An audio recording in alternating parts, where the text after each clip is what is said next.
This conference will now be recorded. Welcome everyone to the PRECEDE monthly study coordinator call. Just a few housekeeping items. This call is being recorded. If you're not speaking, we do ask that you mute your phone so that we don't have the background noise or echoing. The recording will be available on the study website hopefully by the end of the week.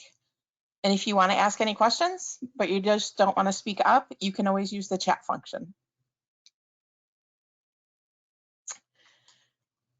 We have a big agenda today. We'll be going over data completion and accuracy, completing CRFs and visits, logging in PRECEDE link, the PRECEDE link release that's going to be happening, as well as the PRECEDEstudy.org website and the coordinator newsletter.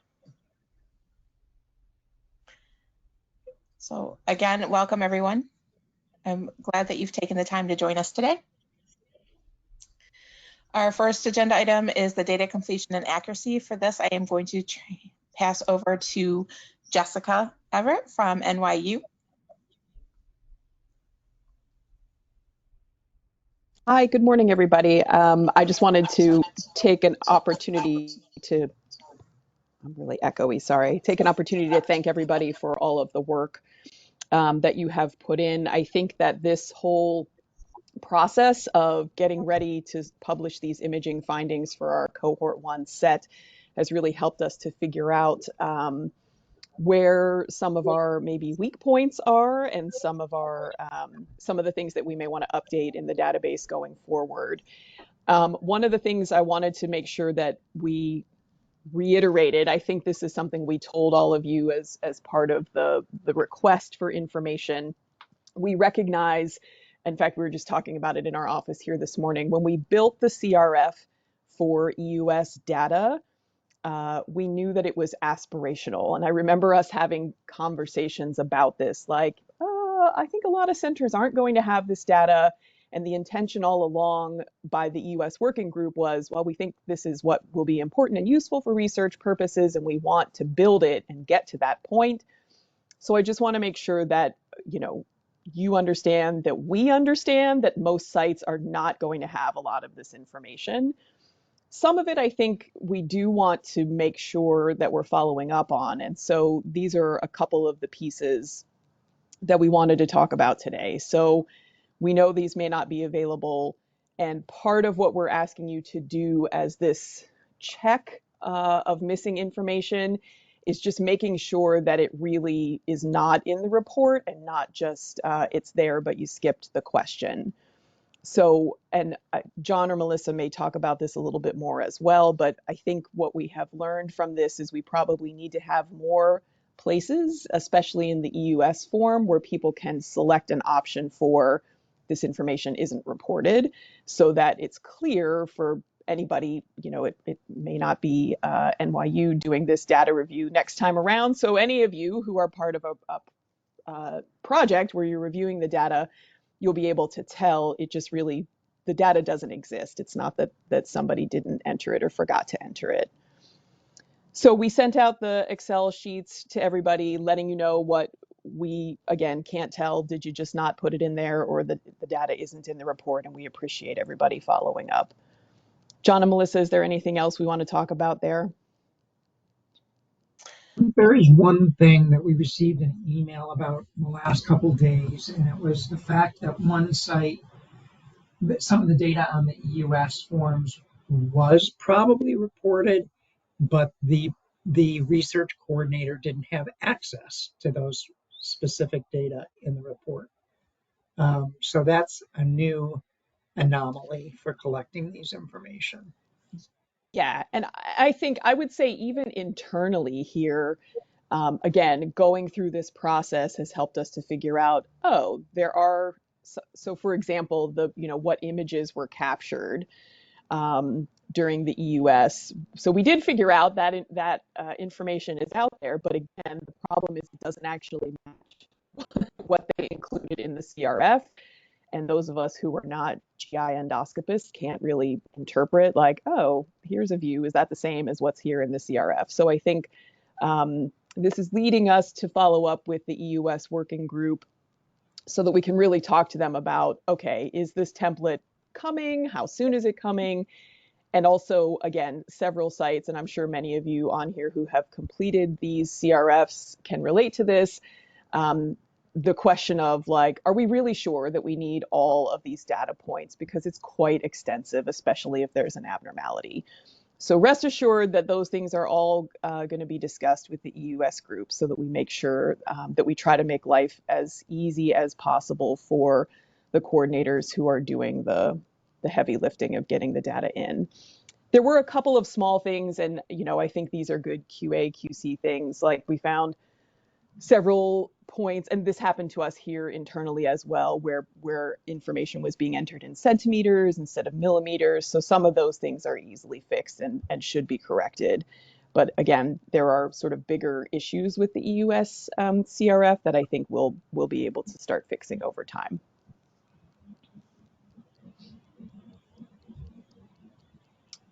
Okay.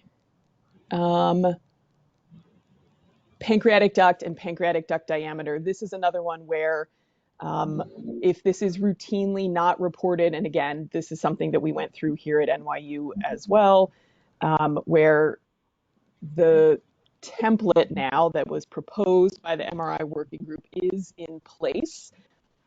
And so the majority of our exams now have this information, except occasionally one will slip through where a different radiologist reads it and doesn't use the template.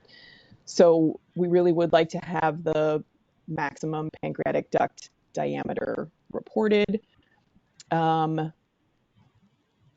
then here, this was a question, I guess, to open it up. And John and Melissa, if you want to sort of address this, we've been talking about, again, would it be helpful in some of these instances to have an option for people to choose that the information is not available? So I don't know, John or Melissa, if you want to comment on that any further. Yeah, so in the interest of having the most complete data possible, of course, it would be helpful to have something like measurement not available. However, that is yet another thing to fill out. And right now, we're just operating on the assumption that if it's left blank, the data are not available. And then again, the problem there being we can't really know for sure.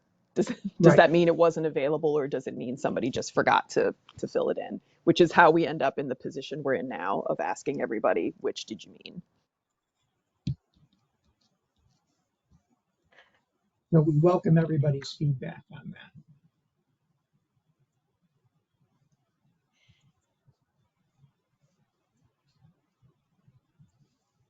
Questions, comments, thoughts from anybody?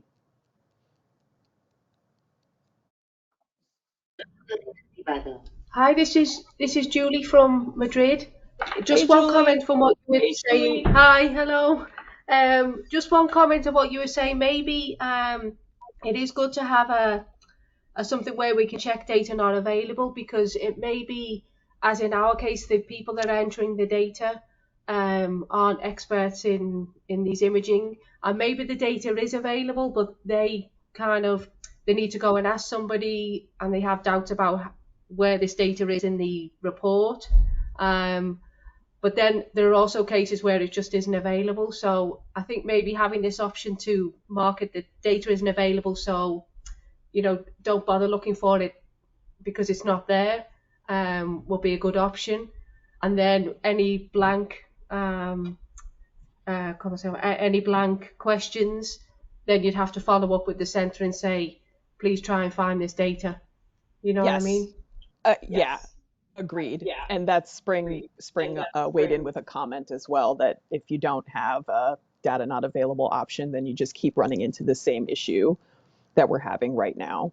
So we just wanted to make sure that nobody had a concern about the added work there. But again, I think that the added work of having to confirm for us that the data really isn't available, I think it would be probably less work just to click that the first time around.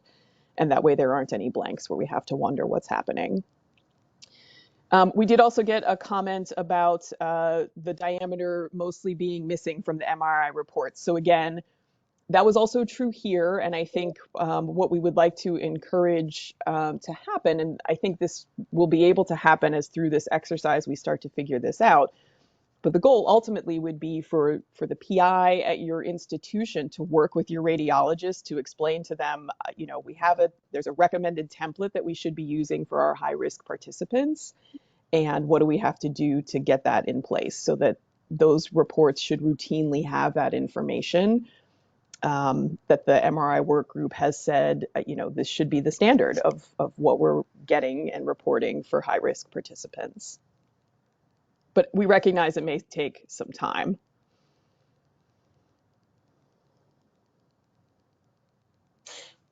So yeah, we've had a couple of other people respond in the chat.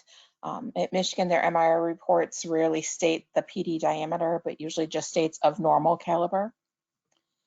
And then Yale often records non-dilated MPD.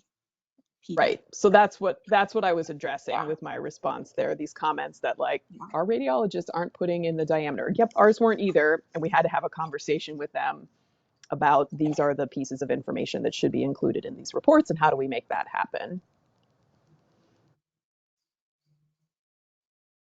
Yeah. Oh, and here's a tip here. Something that has helped at our site is writing in the notes in the MRI EUS requisition. Please state diameters in MPD in head, body, tail. We have printed this on all of our MRI requests now, and it's really helpful. Or it's really helped. So great. That's great feedback. Again, and it came down to finding a way to communicate that to your radiologists. Yep. So they know that that's information that we need and should be included.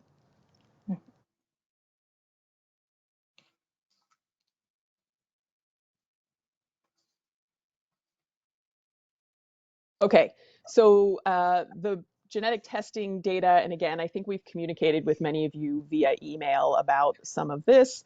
Part of what was driving everybody crazy was a bit of a glitch with Link. So again, none of us were thrilled about having to report individually on which genes were positive or negative or not tested. But ultimately, nobody could come up with a better way for us to be able to gather information about who's had what genes covered.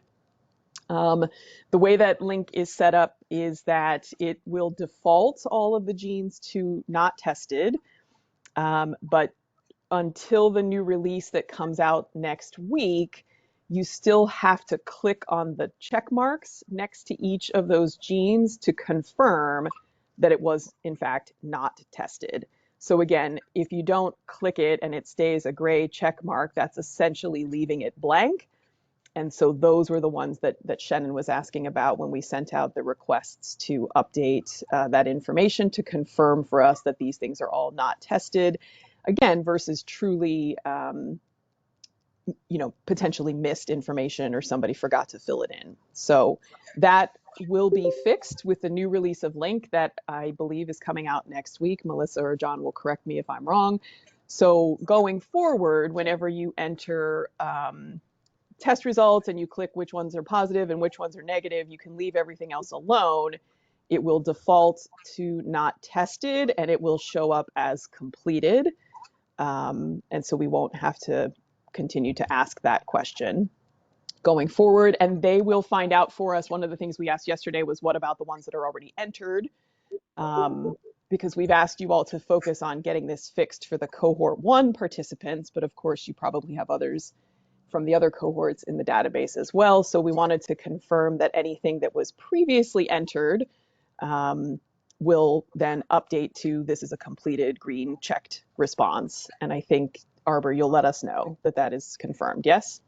Yes, I will let you know as soon as I get confirmation. Okay, great. I think that's it for that. Yep, we just had the summary slide. Okay, great. So, and we will be adding that to the MOO, the different instructions and tips such. Well, thank you, Jessica. Anybody? Yeah, and again, thanks to all of you. I know we have made a lot of requests from a lot of you recently, And we really do appreciate you pitching in to make sure that we get this all cleaned up and situated.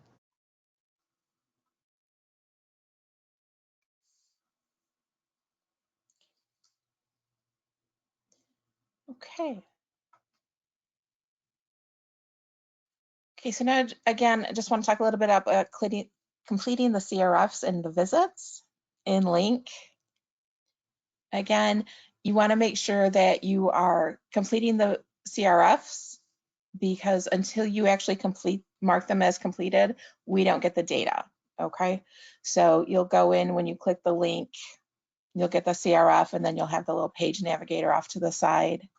The very last page where it says questionnaire complete, you want to click that so that you're indicating to us that the current questionnaire has been completed with all available information. So even if there's some information that you are not able to find, you still want to mark this as complete because you've entered all of the information that you have, okay? If for some reason you got some more data, you can go back into the CRF and add that. But until this question is marked, we're not able to get any of the data, okay? And then once you do this and you go back to the iTask, you do show it as completed, okay? Again, follow-up, completing the visits. This is just an example on a follow-up visit, but this also pertains to the enrollment visit. So you'll want to click on the visit link and you'll see which visit it is, the visit date range, and then you'll also want to put in the visit date and make sure that it falls within these visit range. Okay, and then you want to mark the visit type. Were they in person? Did you talk to them on the phone? Did you email with them online? How was the visit completed? And then the visit status, which automatically defaults to awaiting schedule. You want to go ahead and mark it in as you can do scheduled if you want to put it in before they come into the visit. Missed, so if they end up not coming in for their visit and they won't be coming in and you won't be performing any type of visit with them, you would mark it as missed. Once the visit's completed, you want to do visit occurred. And then the lost to follow up. This is if you have not been able to get a hold of them for several visits, and you're like, okay, you just cannot get a hold of them. They've dropped off the face of the earth. You have no idea how to get a hold of them. That's when you would want to mark them as lost to follow up. And then once you go back out to the iTask again, you'll show that the visits occurred, the visits are completed, the CRFs. And then under the event complete column, you're going to have a check mark to show that this visit is completed. And this will also collapse, so you'll have a little plus sign and you'll just see this top row. You won't see the elements of the visit unless you click the little plus sign to make it a negative, okay? And again, just until these things happen, we don't see the data, and we want to make sure that you're getting credit for all the hard work that you're doing. So please make sure that you complete the visits, okay? Any questions about that? I have a question that's not really related to this. Okay. So I have one of my patients, he ended up getting prostate cancer, like throughout the surveillance, like we ended up catching that. Okay. How do we then report that? Do I go back into the enrollment CRF and change the cancer history of the patient? Or do we just not input it? So I don't go ahead. think I would include that at the enrollment. I mean, I don't think I would go back to the beginning there, right? So if you're following him, are you seeing him back in the clinic? Yeah, we're still seeing him. It's just Okay. that there was no other place for me to put it. And then in the enrollment CRF, it kind of asks, like, what's this person's cancer history? So that's the only place I had found to put it. So that's just at the time of enrollment, though. Is there not pretty much the same question in the follow-up CRF, though? I think it Oh, asks about a change. okay, so I would wait Yeah, till so when their you, yearly visit yep, to so when report you it. see him at his follow-up visit, then you would put that update in and the date. I think there's maybe a month and year. I can't remember exactly. Also, a Yeah. follow-up question on that is the follow-up visits, are we recording every single follow-up visit we have with them or just the yearly one? Because I I see would patients 2 to 3 times a year. Okay, so for our purposes, what we have been doing is if the visit is linked to their imaging that they're having, so again, we've got some patients who have imaging every 6 months because they have a big cyst or whatever. So if they have a follow-up visit where we're talking about their screening stuff and they have related imaging, Mhm. those we put in a visit. Okay. Yeah, because my patients are doing imaging twice a year, so I'm seeing them at least twice a year, like with relation to that. So I should record all of those.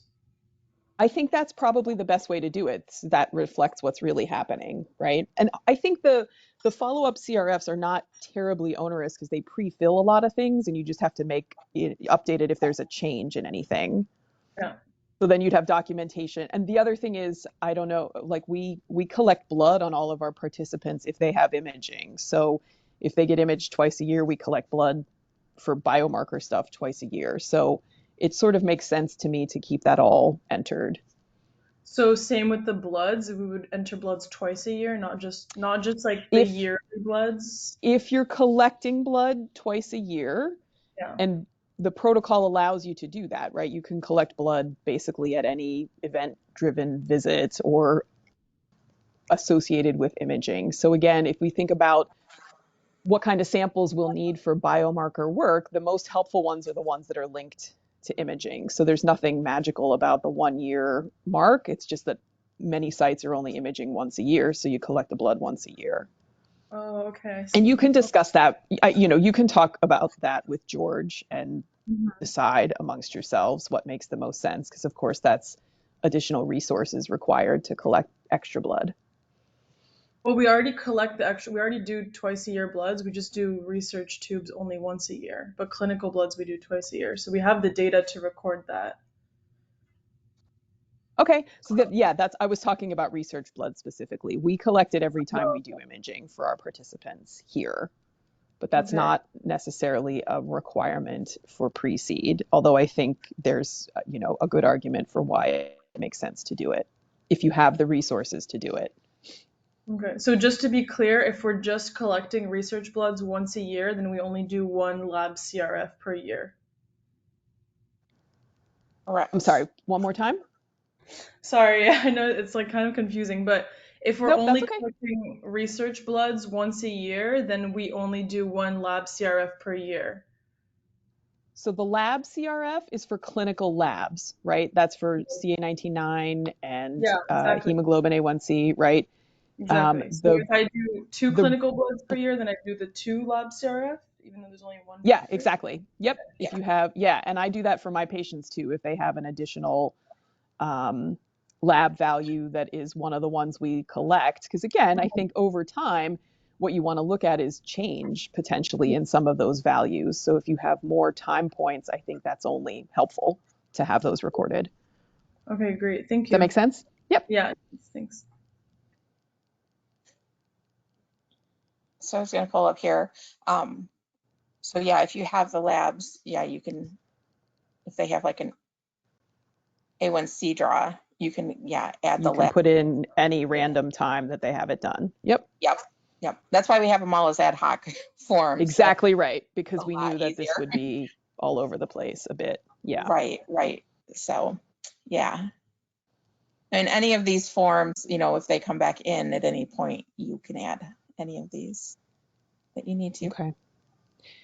We got a question in the chat from Scott about snowbirds. We certainly have some of those here too, who are back and forth between here and Florida or other warm places, and have their MRIs performed outside, and then eventually the reports make it back to us.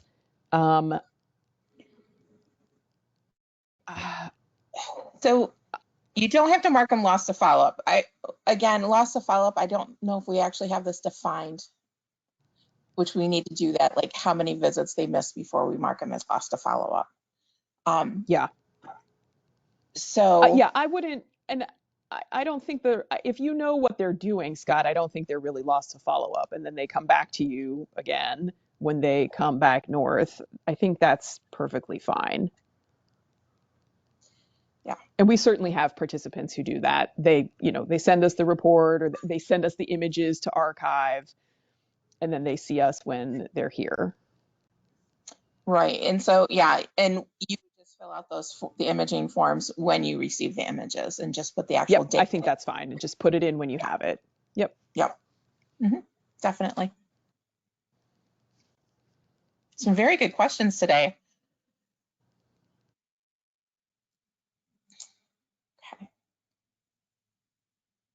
Any other questions regarding data entry and completing visits?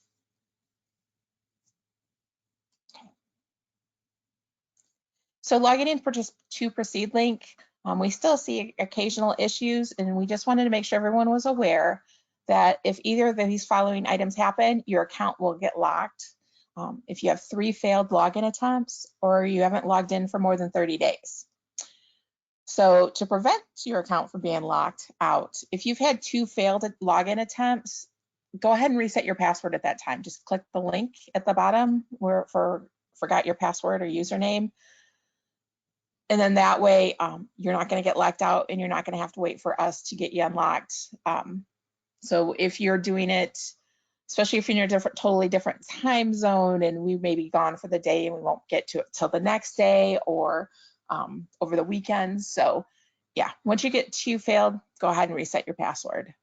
And then make sure you're logging in at least every couple weeks just to keep your account active, which I'm assuming for the coordinators, you guys are logging in much more than that.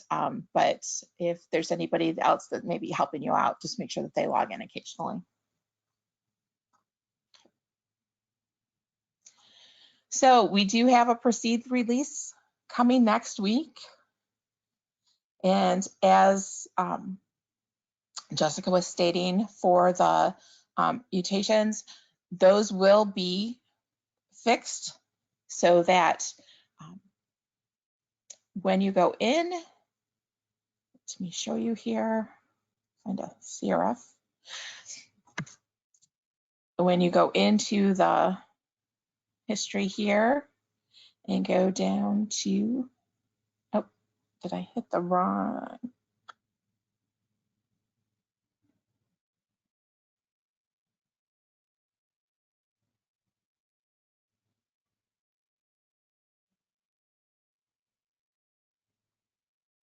Okay. Oh, there it is. Where'd it go? Okay. When you go in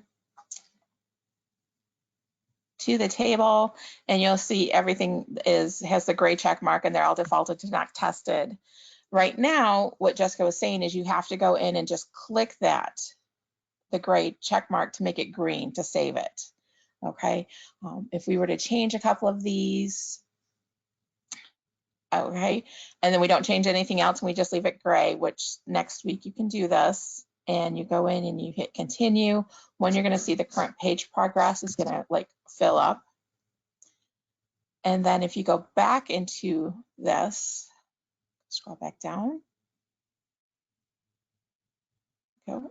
I think this is the one I just did. You just hit the little pencil icon and you'll see they are all saved, even though we didn't go through and click each individual one, and the 2 that we changed are still there. So like I said, next week with the release, that will be taken care of.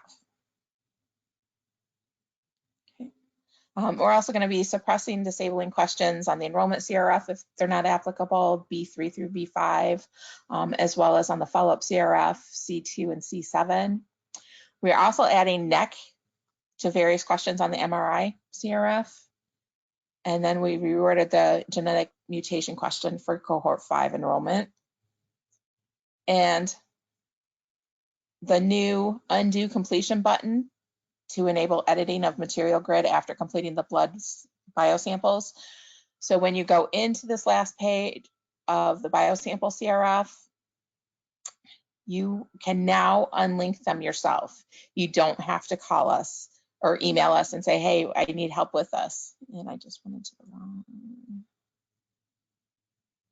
So and unfortunately, I don't have that in here yet in the test, and I keep clicking the wrong form. easy to do. So iTask, we got the biosamples. So what you'll be able to do when you go to the last page, or I'm sorry, second to last page is always completions page. What you're going to be able to do is say, okay, we've already hit save on this and you can't change them. You will actually be able to unlink them. There will be a button that says to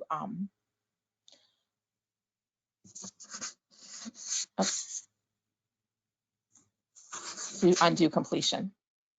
Okay, and you'll be able to get those links changed yourself, the barcodes. Okay. Some general updates that are happening to PRECEDE Link.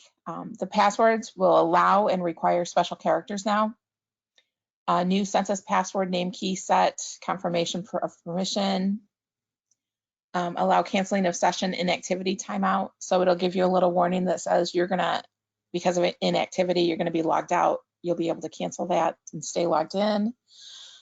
Improve the printability of the forms. So if you wanted to print off a CRF directly from Link, it's gonna look a lot better.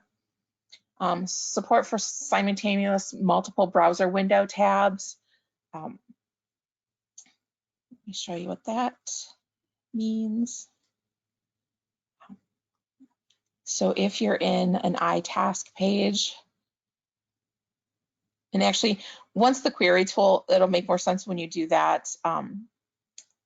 So you'll be able to have like this open, plus you'll be able to have a second one open. This one I'm not logged into, but so that you can have one screen here and one screen here where you're logged in, so you can go through the CRF or the queries and have them both open at the same time. It just makes it easier than going back and forth. Some sites have found. So that will be available. Okay. And then the grids and canned rows have a consistent icons for reset, filter, sort, print, and Excel. So they'll be the same for all the pages. Progress indicator for the entire form. So you'll be able to see not only just how much you filled out on the page, but you'll actually be able to see how much of the form you've completed. And then automatic unlocking of user accounts due to failed password attempts. And this information will all be in the release notes that'll be sent out the day of the release with just some extra information, more details for you. Okay, but I just wanted to kind of give you a heads up as to what was going to be coming next week. Okay. Any questions?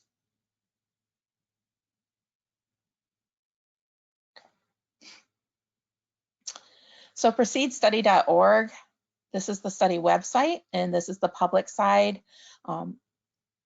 This is something that any participants, potential participants, just anyone that's interested in the PRECEDE study can come to. It does give information about the study, about who we are, some news and blogs, as well as publications, all the site locations, partnerships, and how someone can join us. And this is just PRECEDEstudy.org.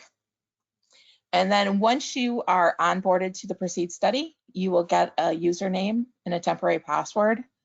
And you would just go up to where it says members, so you can access the private side. And this username and password are not the same as what it is for PRECEDE Link, okay? If at any point you forget your password, you can use that. You can click us, contact us, or you can link to the PRECEDE public website. So you can just go back to the public side by clicking that link, okay? Once you sign in, this is where you can get all your resources for PRECEDE. The first page is the news. Anything new and exciting happening will be on there. You also can access the calendar, and you can view it or search it. So if you wanted to search when are the coordinator meetings, you can just type in coordinator call. Then it'll show you on the calendar where they're at. So any meetings that are happening for PRECEDE will be on the calendar. And then the next tab would be the membership. And so you can see all the committees, work groups, access groups, and who's on those different groups. and committees, as well as you can search by person. And this is all just people working on PRECEDE. It has nothing, it's not the participants, it's just the staffing. And then we have the network documents, which I think is where you're going to be primarily going. And this has, you can search for documents by just typing in keywords, and then also the study directory. But under documents is where you can go in and you can find the protocol, you can find the CRFs, the manual of procedures, and just all kinds of, any document you could probably need for PRECEDE is on the study website. So definitely, if you haven't had a chance to go in and look at it, please do. And then there's also a link where you can go directly to PRECEDE link from inside the study website.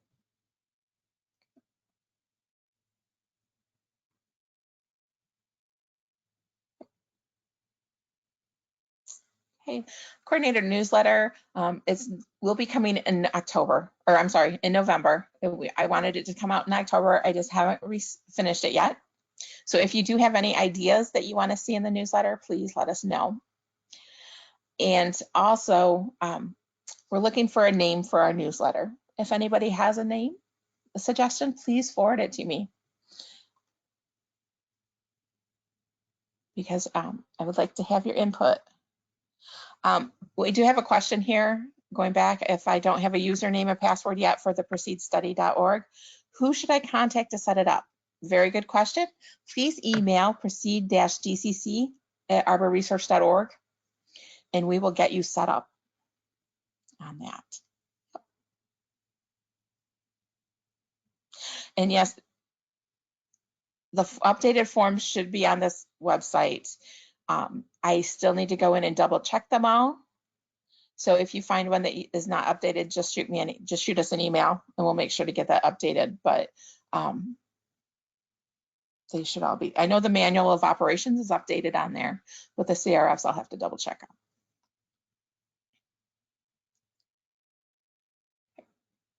Melissa? Yes. Hi, it's Ayelet from Toronto.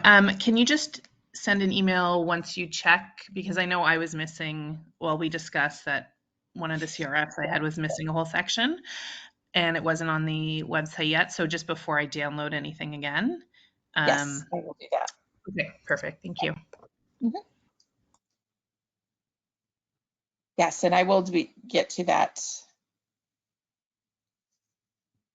I will try to get to it this week. Yep.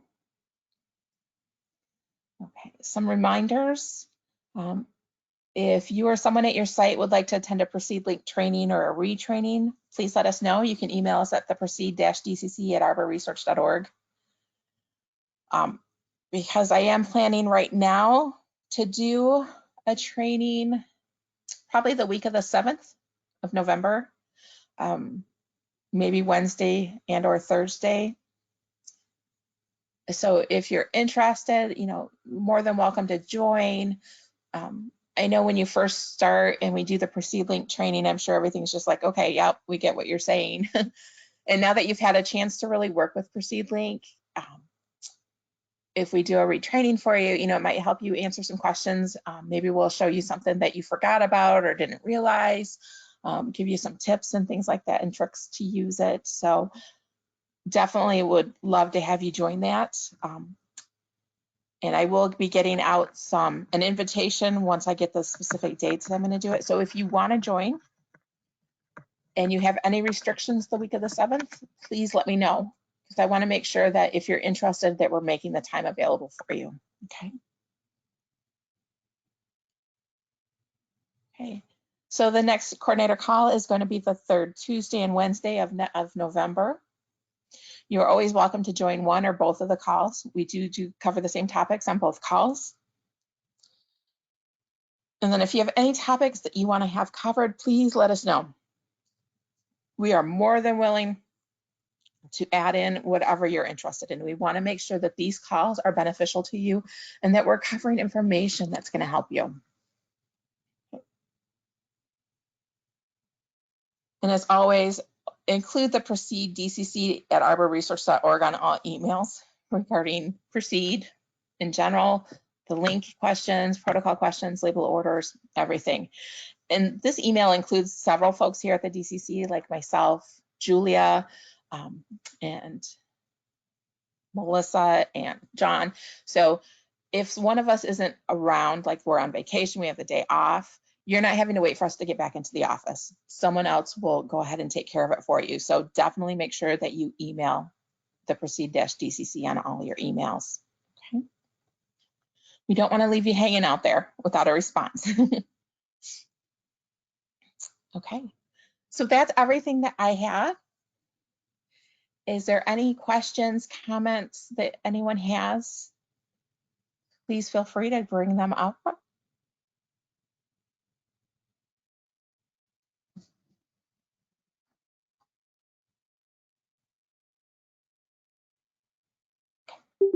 It's quiet. Okay. Again, thank you so much for attending. Appreciate it. You taking the time out for us. Let me know if you are interested in training on the PRECEDE link next month. And other than that, we will see you next month at the call. And if you have any questions or need anything, please let us know. Thanks, everybody. Thanks, Charlotte. Thanks, everybody. Thanks, Charlotte. Yep. Thanks, Melissa. Thanks. Bye.